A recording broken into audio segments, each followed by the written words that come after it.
Hi, my name is Jessie, and I am going to be presenting on the 2015 interview with Gregory L. Ulmer. So I'm going to stop my video just so that the slides are not interfered with by the video. Okay, and so as I said, this is the 2015 interview with Gregory Ulmer. And I've titled this presentation, The Need for a New Wave Electric Pedagogy of Affect, Not Reason. And if you've read my notes post, you'll see that I had a lot of feelings about this idea of grounding our pedagogical approach with emotion as opposed to a more traditional literate logic, and we'll talk more about that later.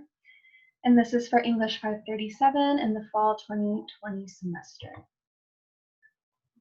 Now, just to contextualize this interview before we get into it, the interview was conducted via email between January and May 2015 before Ulmer officially retires from the University of Florida as a professor at the end of the year in December 2015. And so even though this interview took place 5 years ago, I would say it's even more relevant today than it was then in 2015, just given our circumstances of distanced learning, with hybrid approaches of synchronous and asynchronous learning. And so I think all of his ideas that he talks about with this need for a new wave pedagogy are certainly very relevant to our learning experience today. The title of this interview is Theopraxis and the Future of in the University, an interview with Gregory L. Ulmer. And the interview was conducted by Sergio C. Figueiredo, affiliated with Kennesaw State University. And so, of course, there are many important points that are made within this interview by Ulmer in response to the interview questions. Two major insights that I wanted to just underscore up front is that the significance of Ulmer's work, according to the interviewer, really lies in the remotivation of theoretical knowledge into applied knowledge. And so we see Ulmer looking into abstract theoretical work like Derrida's grammatology and Barth's work with photography and punctum and haiku theory. And we see him seeing these implied or direct questions or kind of these areas of wanting more information.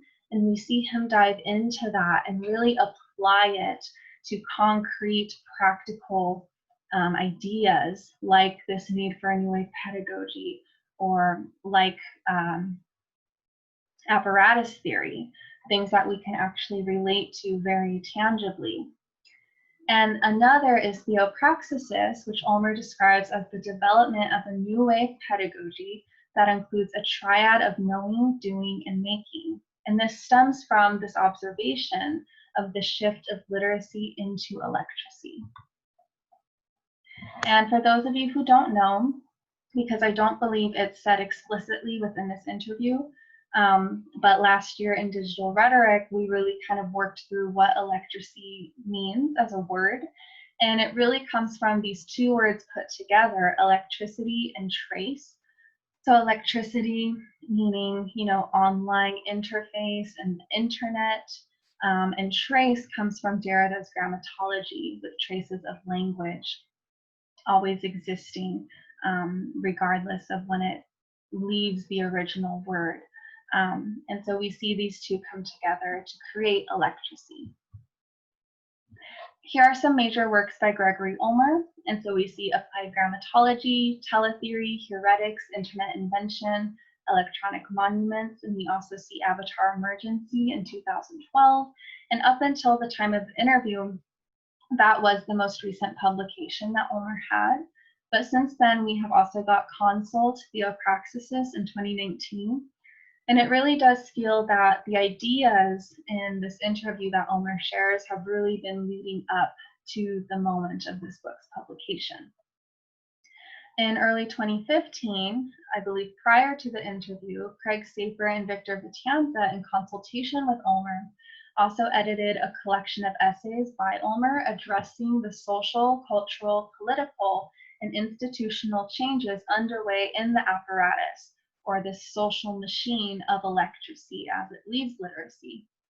And so this book is called Electracy, Gregory L. Ulmer's text shop experiments. And for those of you who also took digital rhetoric last spring, you'll remember that this was one of our textbooks for the class. So just a brief overview of the structure of the interview before we get into the questions. We start with a reflection on Ulmer's career as a teacher, scholar, and lifelong student, and we really look at how each of these positions contributed to his work with electricity and apparatus theory and consult. We also see Ulmer's thoughts on the future of the university and its role within the widening public sphere as we shift from literacy to electracy. And he really focuses on and underscores the role of the arts and humanities, particularly within the civic discourse as we enter electracy, along with the need for a new wave pedagogy. And lastly, Ulmer offers the relevance of his scholarship and theoretical work in relation to the above topics.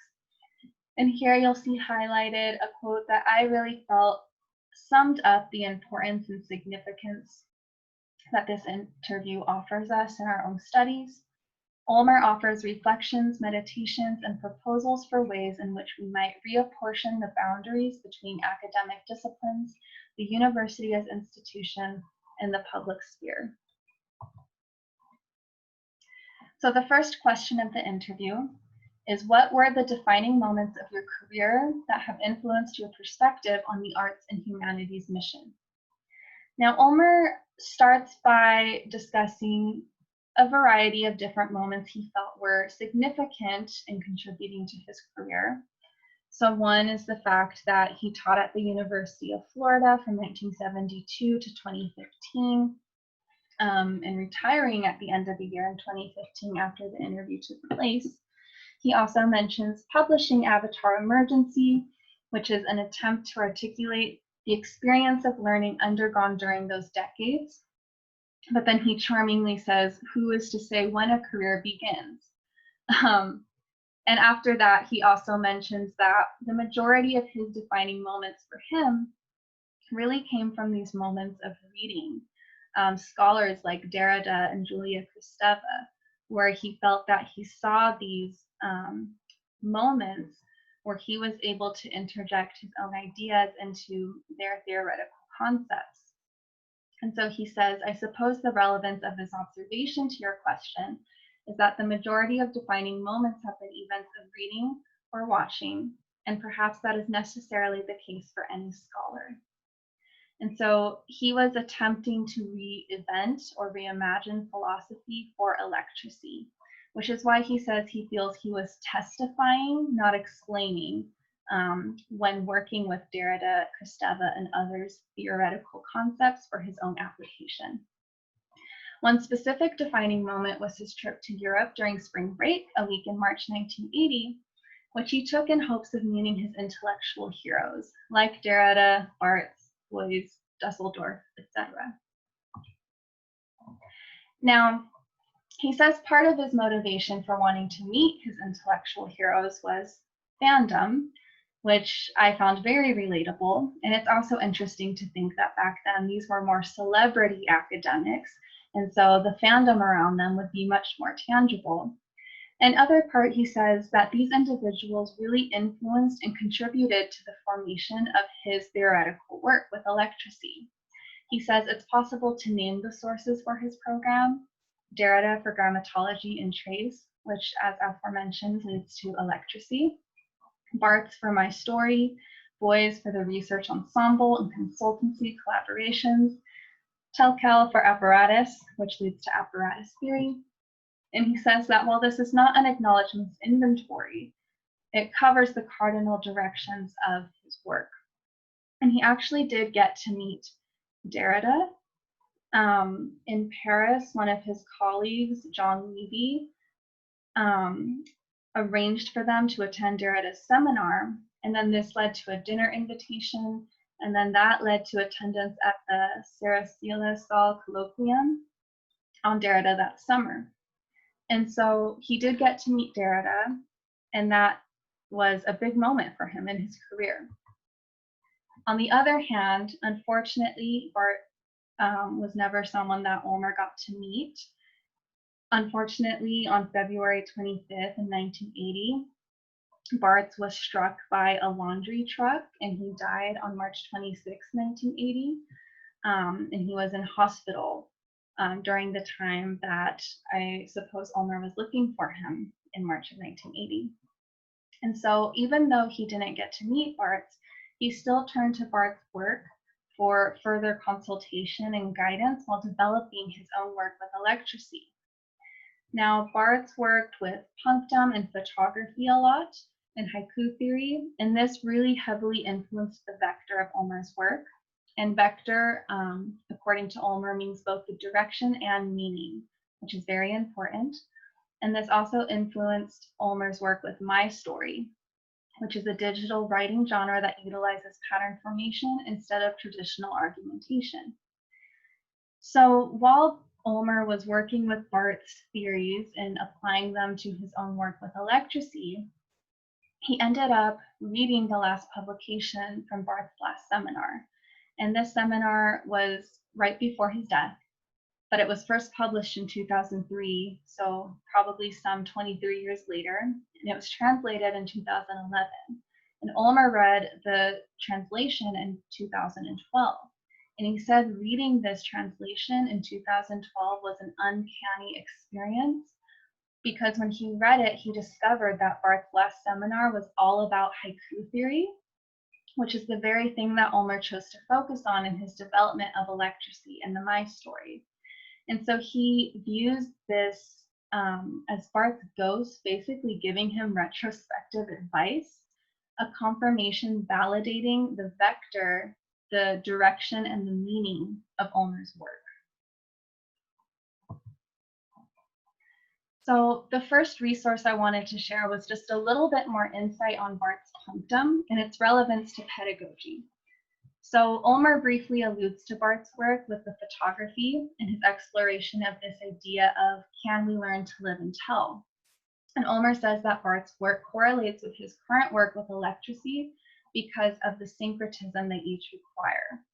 Because Ulmer was trying to discover and reinvent what literacy necessarily undid with electricity.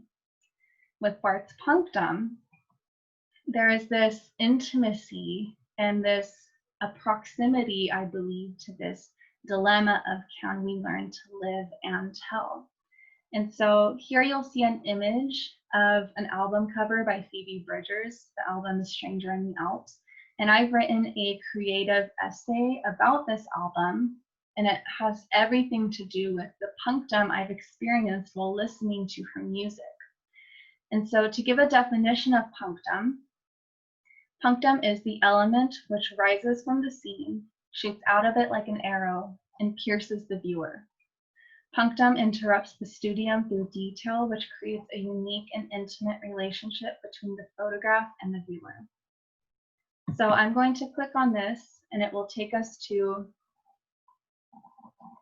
the website that I made when in Digital Rhetoric, I made a project about voice and electricity, and Barthes' punctum had everything to do with how I viewed voice and the personal can be involved in electric pedagogy.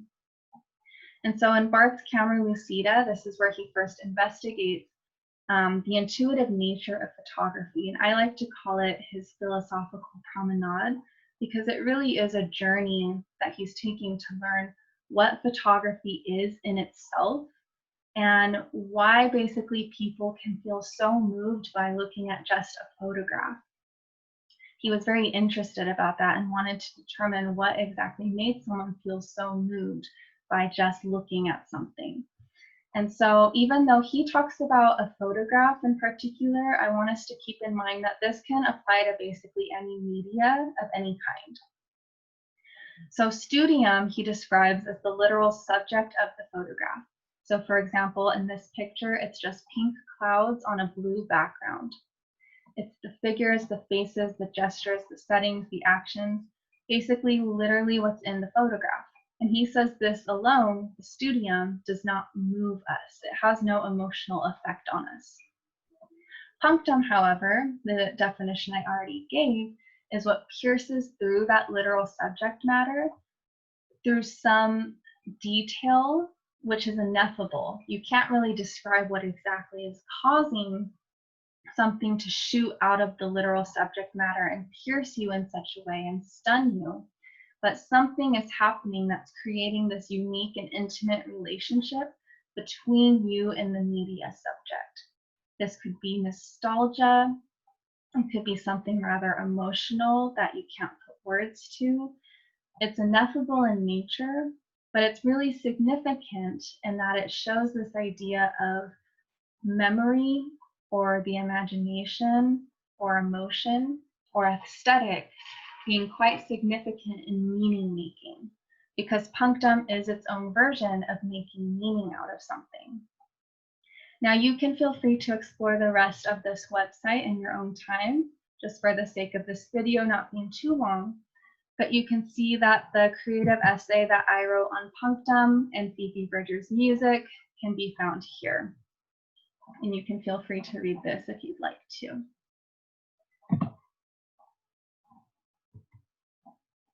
So the next question was, as an institution, what role do you see the university playing in the wider public sphere?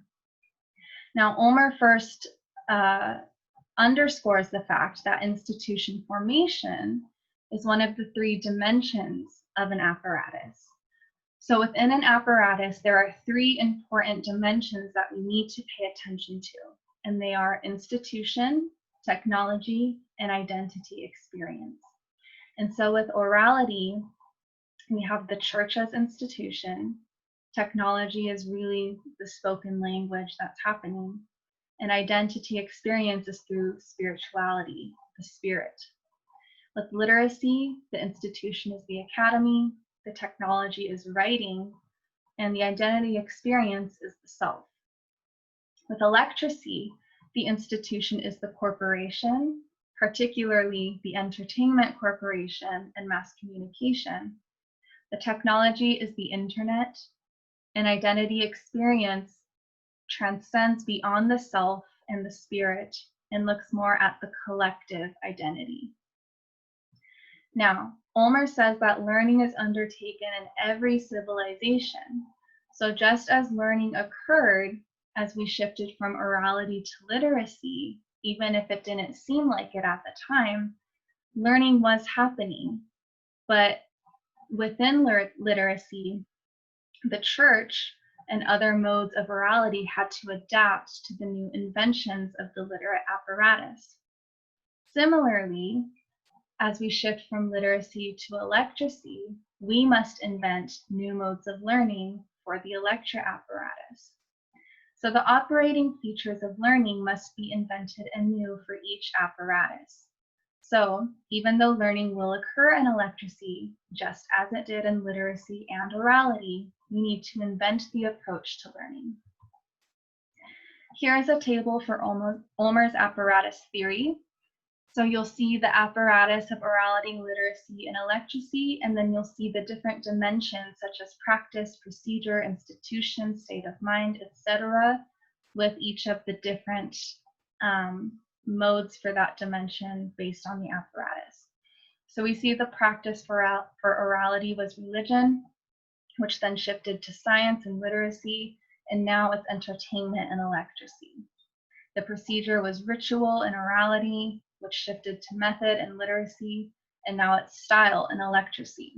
So you'll see as you look at each one that even though they changed, you can also see that our culture and our society isn't without religion, right?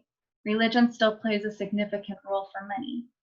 So science did not rid our culture and society of religion, it supplemented it.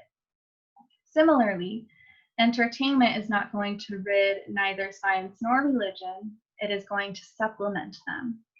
And so that's very important to keep in mind with each of these, is that we're not replacing anyone with any of the modes of electricity.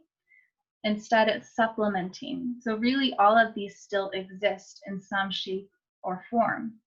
It's just that literacy right now is arguably the dominant dimensions for each one. Science, method, school, knowledge, experiment, etc., are still very prominent, and electracy is just emerging, and we are still innovating for electracy. Now, you'll also notice that the axis for electracy is pleasure and pain, and that is going to be very important for the next part of the interview. So as we come out of literacy and into electracy, one analogy to keep in mind is that the professors of the university are in the same position that priests of the church were in when confronted by science. So this is very important because different religions adjusted differently to the relationship with scientific metaphysics. So just as they had to adjust, the professors and the universities also have to adjust as electracy emerges. But there's no one quote unquote right way to adjust. There's many different options in which we can adjust. The analogy template offers a slot for an institution native to electracy to create a metaphysics in the context of new modes of subjectification. So really, this is just for our understanding to kind of see the shift from morality to literacy and to kind of ask ourselves, how can we do something similar in the shift to literacy to electracy in terms of innovating a new pedagogy? Now, he says the native elector institution is the corporation, and more specifically, the entertainment corporation invested in mass communications. And this relates to the internet as well. So in the table, you'll notice that the institution said the internet, and in this interview, he says the institution is the corporation. But I don't think these two are so separate. I think they're actually very closely aligned. So I would suggest thinking of both and keeping both in mind when thinking of elector institutions. Another thing that he points out is that in literacy, the illustration of logic or reason is the infamous quote, "I think, therefore I am," and that in electracy, the illustration of our mode of intelligence is waste, therefore enjoy. And so he points out this pain, pleasure being the axis for electracy. He says joy is the target of electric learning. What feels good for electric learners? That's going to drive their desire in how they engage with learning. So the original question was, as an institution, what role do you see the university playing in the wider public sphere? And Ulmer transforms this question to, what is the relation of the university to the dimension of desire? Because as he points out, joy is the target of learning. Therefore, desire is the target of learning. And then his final transformation of this question is, what is the relation of the university to the corporation, of knowledge to desire? Because he points out again that the corporation is the native institution to electracy, and corporations are well aware of our knowledge to desire as human beings, and they take advantage of that. And so we really do need to keep that in mind in our question of this new role for the university. So then he's asked, what shifts do you think will emerge in teaching and scholarship as the university moves further into the age of electracy? And he begins with his motto, not to follow in the footsteps of the masters, but to seek what they sought. And basically, he's just trying to explain, we need to make sure that we're not just putting science online and trying to call it electric, that we're not trying to invent this new literacy, but for online and call it online literacy and think that that means we've become electric. What we need to do is to notice how within literacy, the academy and writing and logic were invented to adapt from the shift of orality to literacy. And likewise, we need to invent a new metaphysics, an operating interface in the shift from literacy to electracy. He says that the challenge of the university is to do for electracy what the Greek academics did for literacy, to invent this metaphysics. So we're not inventing literacy, but for online. We're inventing a mode of learning and a metaphysics for electracy in the same way that the Greek academies did for literacy. And so he says that electric meaning will not be conceptual, it will be vectoral, which basically is this attraction, repulsion, its direction and meaning, so pain and pleasure. And he says that the arts and letters have not recognized our role and responsibility in the invention of an apparatus. So here's his warning to universities. The lesson for universities is to be aware of becoming science of the computer. The metaphysics of science, that is literacy, must not delimit learning if it is to become electric. Science and religion continue to have important contributions to make to civilization, and electricity in turn is other than either one of them. So the way I would interpret this is, we already have science and religion. We already have the dimensions from orality and literacy. What we need to do now is to recognize the patterns that are happening with our culture and society and how we interact with the existing technologies of electricity and contribute a new metaphysics native to electricity that will then supplement orality and literacy. Not replace them, but supplement them. So the next question is, in what ways do you see the arts and humanities paralleling these shifts within the university? He says that one of the motivating themes of his career that led to his work on electricity has been the perplexity about why the arts and letters disciplines never put into our own practices the discoveries of our objects of study. So basically he's saying that our disciplines within the arts and humanities need to be more proactive about contributing concretely and tangibly the theoretical and abstract work that we find into applicable actions, into applicable practices. He says we're not very good at changing and taking our theoretical ideas and making them practical. And so he's promoted the acronym HMMM as identifying the disciplines responsible for inventing the rhetoric of electricity.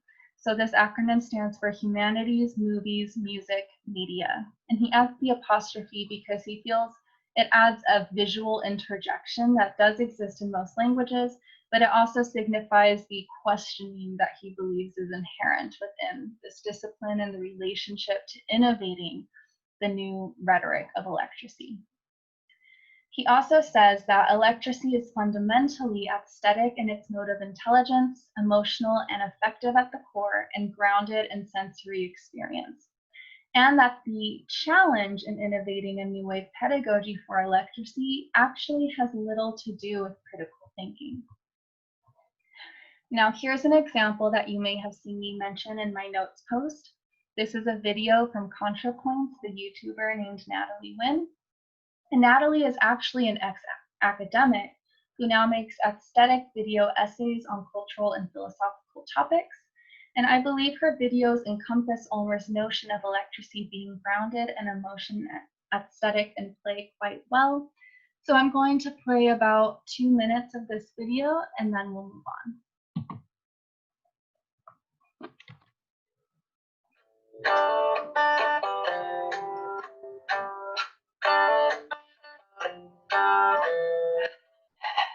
All right, so what are we looking at? What new hell have we sunk to now? Here in the United States, So they ask you how you are, you just have to say that you're fine. And you're not really fine. You just can't get into it because they would never understand. well, it's a Kentucky police patrol car with a Blue Lives Matter thin blue line Punisher skull on the hood. There's a lot to unpack here. But let's stick to tradition and begin by examining the skull. The skull is the symbol of the Punisher, the Marvel Comics vigilante anti-hero. The Punisher's real name is Frank Castiglione, but he changed it to Frank Castle, I guess because he's ashamed of his Sicilian heritage.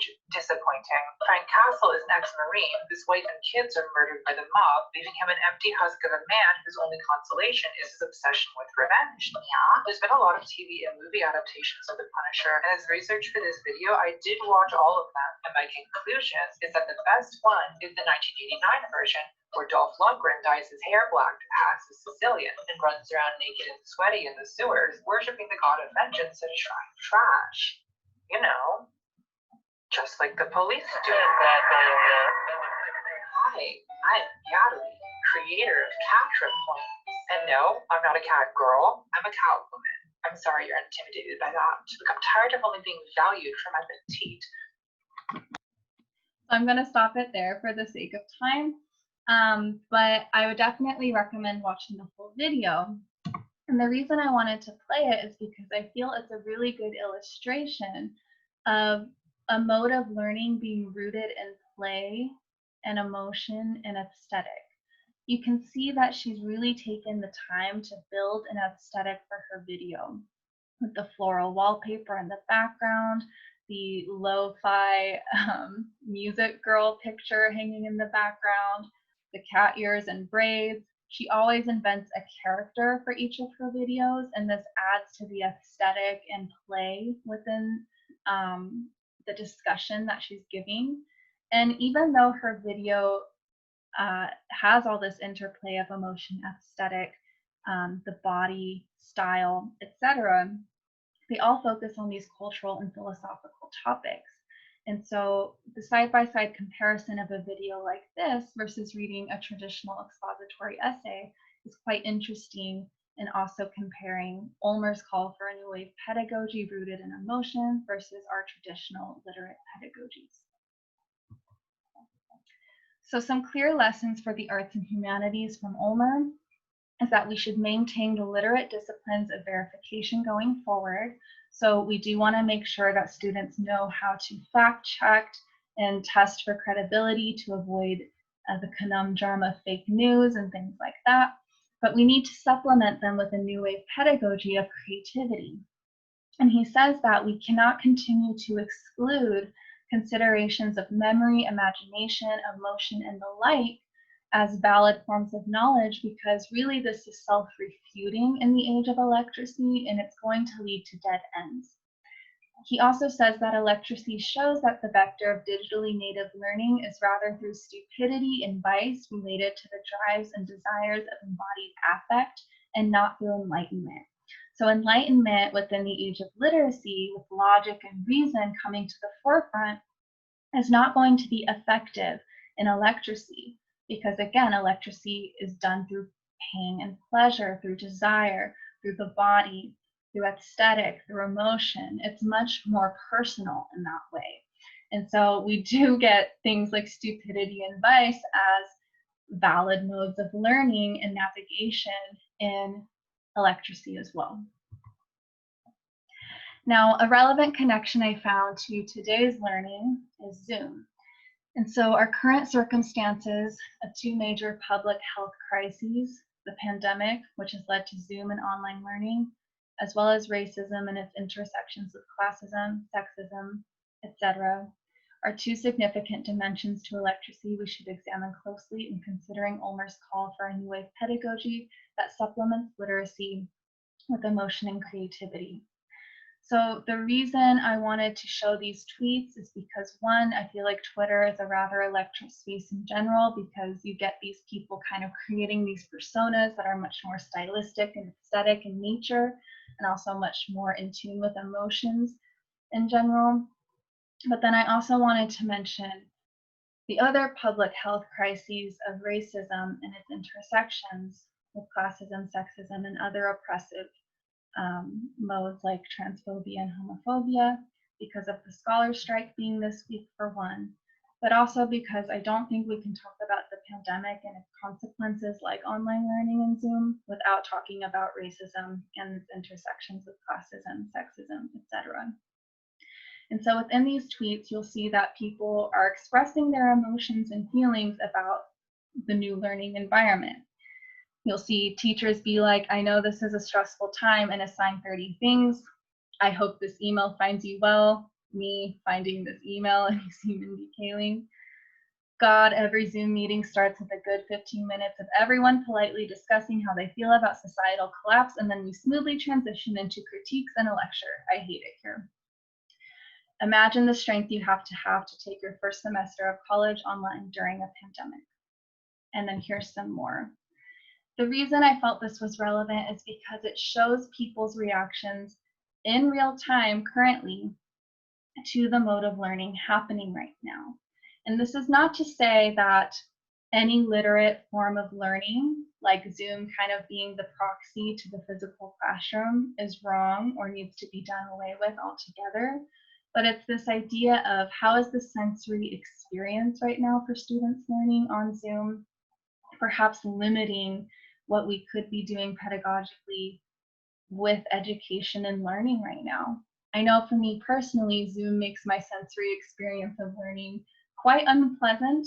And I think it's just because everything's on Zoom. So that usually means 20 plus hours of me sitting at the computer and getting these body aches and pains and screen fatigue. And so again, it is going to differ from person to person, but I think we do need to consider, one, what is the sensory experience of being on Zoom right now in terms of learning electrically? And two, what is the sensory and emotional experience of these pandemics and this public racism, classism, sexism, and all of these intersections of oppression that have been occurring for basically as long as this country has been in existence, but are now perhaps more dangerous and threatening due to the pandemic of COVID-19. And I think these are things we have to talk about when talking about creating a new wave pedagogy for electricity. And so lastly, Ulmer talks about how his work addresses the circumstances that he describes. And he says his current work extends my story, choreography, and heuretics to the genre of consult in the context of consulting as interface metaphor for extending electricity beyond school to the broader society. And there's a lot to unpack there, but what I want to point to is this idea of extending electricity beyond school to the broader society, which is why I also wanted to bring up anti-racist practice and how we need to consider and involve this in our new wave pedagogy for electricity, because we need to think beyond school as well as we design the new metaphysics for electricity, because this affects all of us culturally outside of just the academy. And he also says the apparatus of electricity is already invented, and all of the disciplines are relevant and important in the complex pop cycle of innovation. So again, we all need to kind of see what skills and findings do we have native to our own discipline, and how can we all contribute to building this new metaphysics of interaction and pedagogy and the innovation of electricity. So now we're going to go ahead and have our small group discussion, and you can see that the questions are here. And so we'll talk about that together in class. And I thank you all for your time watching this video, and I'm excited to have this conversation together and to keep building towards this new wave pedagogy. Thanks.